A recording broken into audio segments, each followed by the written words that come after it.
Hi everyone, welcome to this week's video. I am sorry I'm a little bit late with my upload. We had a graduation going on this week and grandparents in town, and so I had to move things around a little bit. But as you can see, I am once again trying the hot pressed Hahnemuhle watercolor paper. I'm still trying to get used to this paper, and so I figured I would just play around with it a little bit more and see what I could come up with. This time around, I am making the back side, or just one side, wet. And what it does is it curls the paper one way, and then when I add my water to the front, to the side that I want to work on, it will flatten then out and not curl up on me so much anymore. I am working with the blue graphite from Rycote watercolor set, and I am also mixing in some brighter blue colors from the Paul Rubens set today.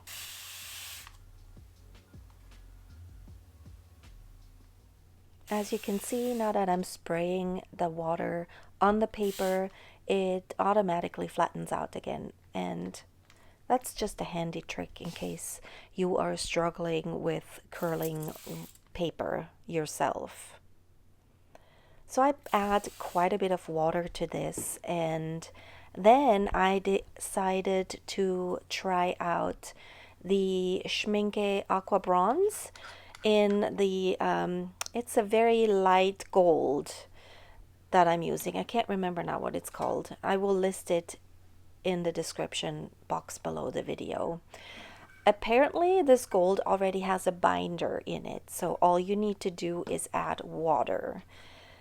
I am very new to this gold.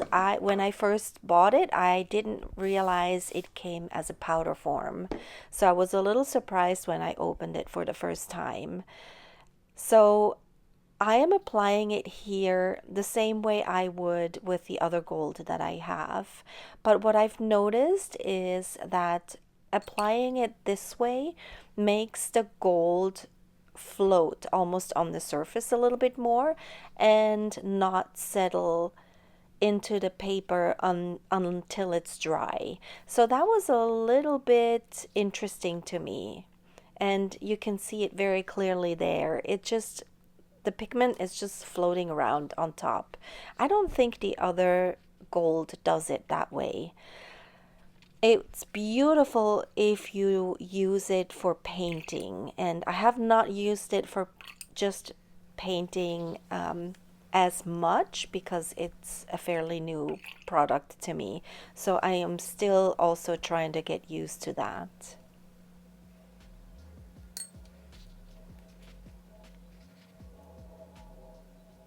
I am speeding this part up because you have seen me do this many times, because if you've watched any of my other videos, it's exactly the same process. So I'm using some paper here to unload some of that extra water, and of course I'm going to lose some of that gold as well, but that's okay. This is paper that I can reuse for some other projects, so I'm not too worried about it.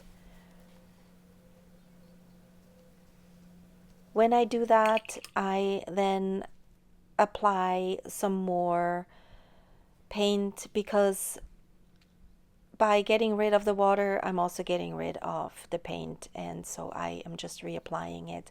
And knowing that these colors always dry a little bit lighter, I'm not too afraid to add more of that dark color to it.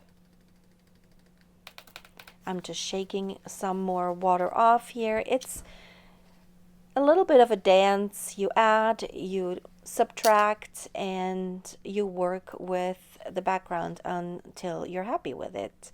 I love this process, and I don't know how to explain when I feel that I'm done.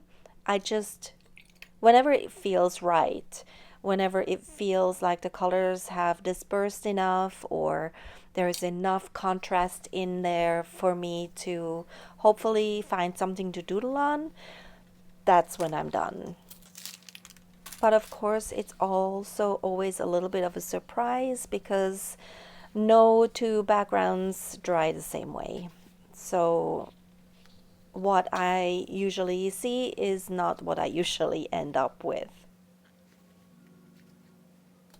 I love watching those colors mix and mingle on the paper, and I feel this is a very therapeutic process too. But I'm getting close to where I feel like I am satisfied with what I've created, and I'm just adding a few more touches to it, and then I am ready to let this one dry. Looks good. So here we are in its almost dry stage. Looks very, very different. I wasn't sure whether I was going to continue with this background, but then I figured let's see this one through and see what we can come up with. So I'm adding a little bit more of that gold on top and also a little bit more of the green. And on the dry paper, that gold is very, very beautiful. And as I am tilting the paper, you can see that the gold that was sitting on the water has now settled onto the paper, and you can see it shining through in the background. And I really like how that turned out, actually.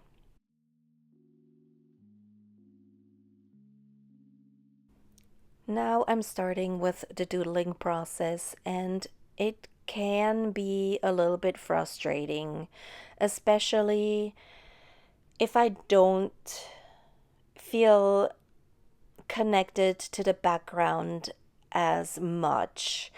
So in that case, I just have to start somewhere. I just grab a hold of a structure and start putting down some lines. And this one was hard. I don't know if I just couldn't see the different shadings or if it just wasn't speaking to me as much, but I persevered. I just wanted to come up with something. Sometimes when that happens, I revert to doodles that I am most comfortable with just to get the ball rolling.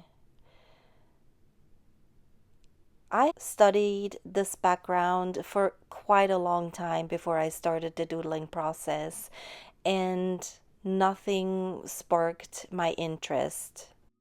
And that can be very frustrating. And sometimes I scrap it, I put it away, and come back months later, and all of a sudden I continue with it and I actually like what I do on top of it. Other times I just see it through just to challenge myself, because sometimes I surprise myself with the doodles that I come up with or with the end result that it turns out to be. But maybe if this happens to you, just start with doodles that you are comfortable with. So I liked what I did here, and then I got stuck again. And then I decided to just continue with lines, just outlining some stuff and maybe go off of what I've outlined and just hope for the best. I spent quite a long time in between doodles looking at it, trying to figure out what to do. Some of the stuff that I come up with, I adore or love. Other things I am not too thrilled about. But in the end, it always turns out kind of funky, and that's what I'm going for. I'm still surprised at how easy it is to doodle on this paper. It is very nice. And later on, when I use my colored pencils, I also am very happy with how they perform on this paper. I'm really glad I added those dots because they help me anchor some of my doodles. Without them, I probably would have been even more lost. This process is really interesting to me because I honestly don't have a plan as to what doodles I use or where I place them. And sometimes I can turn it into something specific, and other times they just kind of flow into each other. And when I am done and I look at it, I'm like, huh, that kind of looks funky, or huh, that looks like something like this, or but I don't usually go in with the intention of drawing something specific. In fact, I had some leftover paint and I used it on the cold press watercolor paper, and when the paint had dried, first I saw sort of a seahorse shape, and then I also saw a nautilus shell, and I should have known better. I looked at it and I forced myself to draw this nautilus shell, and I ended up hating it. Isn't that funny? I don't like when I see something specific because then I try too hard to, and I try too hard to make it perfect looking. And that is not the point of creating these paintings. I, on purpose, want to come in without an agenda, without any sort of vision. And this is what relaxes me the most.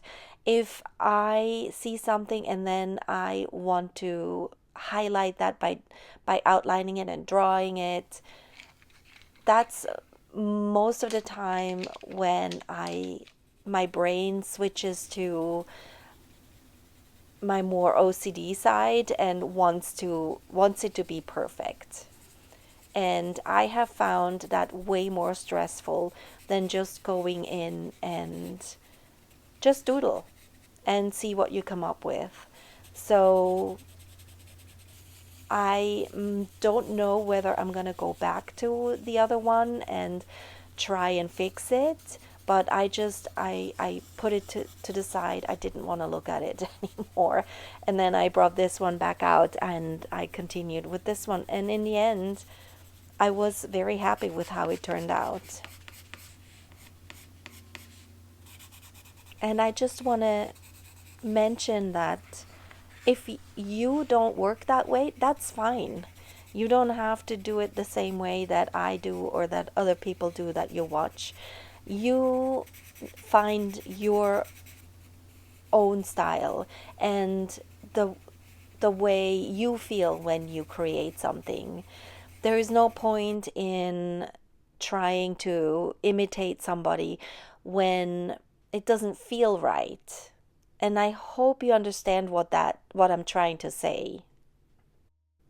In the past, I have tried to not copy, but take things from other people and put it in my art. And every time I did that, or almost every time I did that, I ended up not liking it because it just wasn't me.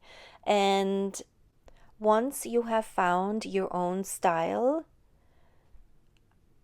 you will feel so happy because that is what you were supposed to do all along. And it took me a while to realize that, because in the beginning I just tried a whole bunch of different things and trying to figure out what is it that I really like to do. And while I still like to explore and do different things and work with different mediums and substrates, I feel happiest when I work in my own style. So I hope that if you are still a little bit uneasy, or if you're new to it and you don't know where it's going to take you, that you will find that style and that you too can feel that happiness that will come from finding your style.